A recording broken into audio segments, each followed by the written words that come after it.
Bonjour à tous.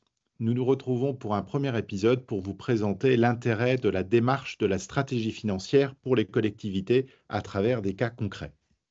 On va essayer d'utiliser systématiquement à chaque fois la même méthode et notamment qui reprend les éléments qu'on retrouve couramment dans la stratégie financière, à savoir la rétrospective, l'analyse de la situation et la prospective. Dans ce premier cas, nous avons une collectivité qui a différentes difficultés, notamment entraînées par la CAF, qui est en baisse en valeur absolue, mais aussi en pourcentage, et notamment avec une CAF brute qui est inférieure au critère de 10% des recettes de fonctionnement, qui est un critère de zone de danger. Et une CAF nette qui est négative, qui chute, mais qui est négative, notamment provoquée à la fois par la baisse de la CAF brute, mais aussi par la progression des remboursements d'emprunts. Et nous avons une CAF nette négative.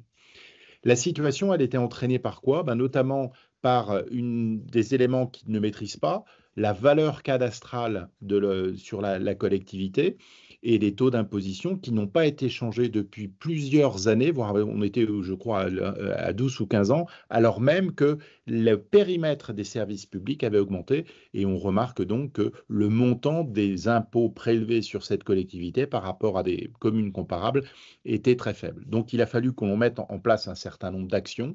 Elles ont été au nombre de deux, mais qui ont été concrétisées ensuite par la commission finance. La première action a été de relever les taux d'imposition pour les réajuster au périmètre des services publics, pour les réajuster à la moyenne de la strate. Et l'objectif derrière ça, c'était de gagner en CAF brute.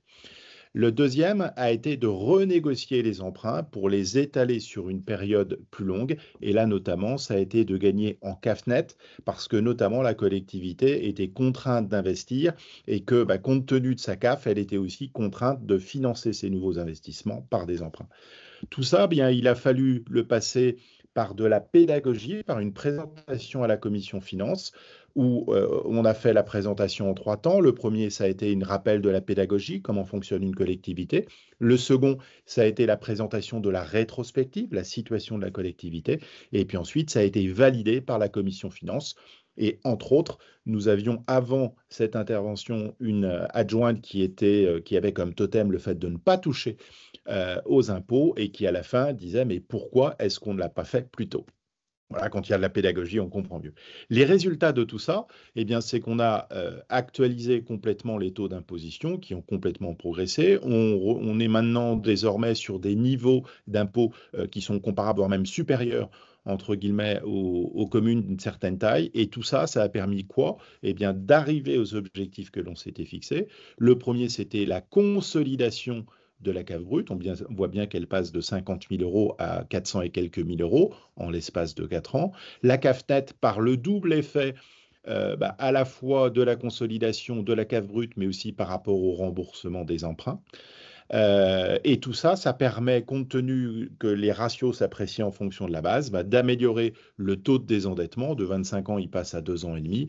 Et le taux de consommation de la CAF par les remboursements d'emprunts qui passe de 106% à 14%, ce qui est particulièrement bon et ce qui permet à la collectivité de sortir de sa zone critique. Et ça se matérialise voilà, par ces schémas qui sont très clairs, où on voit ici qu'on était dans une zone de danger et par le travail à la fois sur les recettes, mais aussi sur la maîtrise des dépenses, on a une consolidation de la CAF brute et de la CAF nette.